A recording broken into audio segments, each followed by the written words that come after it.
Consistently offered up her mother's commentary. It was because Cleo missed her so much, of course.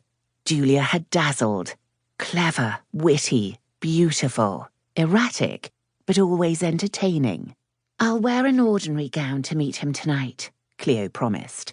"He and I have exchanged several letters. I warned the Viscount that I have no wish to marry and that I plan to be a wallflower when I join him at society events. He indicated that he will happily sit with me at the side of the room." From what Cleo had gleaned through their correspondence, her grandfather, Viscount Falconer, was lonely and desperately sad about Julia's death. Unfortunately, his daughter hadn't bothered to stay in touch with her family after she married. And then it was suddenly too late. Julia had died without even knowing that her mother had passed away a few years ago.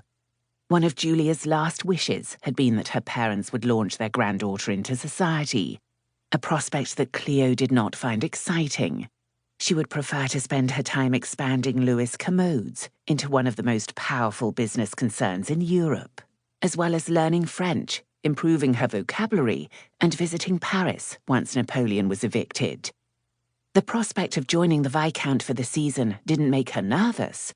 Julia might have been a free spirit, but she periodically recalled that she was the daughter of a Viscount. Cleo had mastered ladylike comportment by the age of 10. Yet even at that age, Cleo had preferred to shadow her father in his office rather than practice quadrilles, with a dance master imported from London to Manchester at huge expense. A yawning feeling of boredom loomed at the very thought of accompanying her grandfather to one ball, let alone night after night of them. Gussie was entertaining no such foibles. "You can try to be a wallflower." She started to fit the cap over the hair coiled at Cleo's neck. "It'll never work. It'll be like when I played the flower seller in My Fairest Lady. You'll walk into a ballroom. There across the room, you'll see a tall man with piercing eyes." "I'll promptly look the other way," Cleo interrupted. "Don't forget that Reggie Bottleneck played the hero, Gussie. And he got 2 women with child, though the production only had a 4-month run." Gussie grimaced. "Not his piercing eyes. Better ones." "I know too much about men," Cleo told her. "I don't need one of them getting in my way, not to mention claiming my fortune. Just look at all the men with whom she was acquainted. Not to mention that rat she'd been betrothed to." "May heaven rest her. Your mother had a tender heart for a leading man." "Drat it," Gussie muttered, as the turban dislodged a couple of hairpins and Cleo's curls sprang free. A soft heart was a tactful description. Julia rarely met a handsome actor whom she didn't instantly adore and invite to her bed, both during her marriage and after her husband's passing.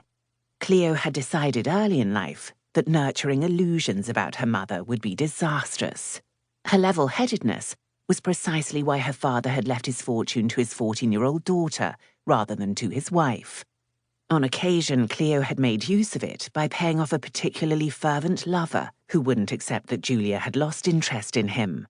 Cleo's opinion of the male sex had fallen lower and lower as actor after actor strode through her mother's bedchamber door.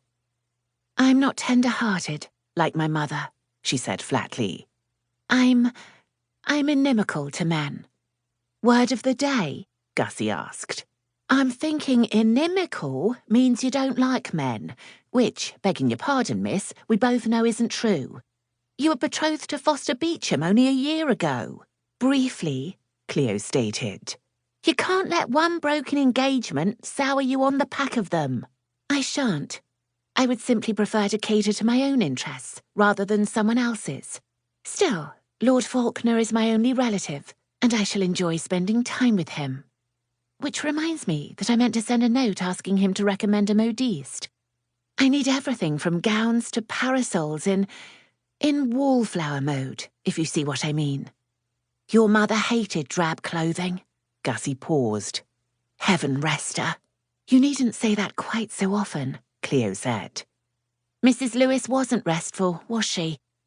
I hope that she's at peace now.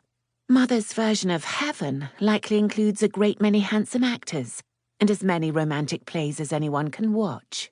"That's right," Julia murmured with a naughty chuckle.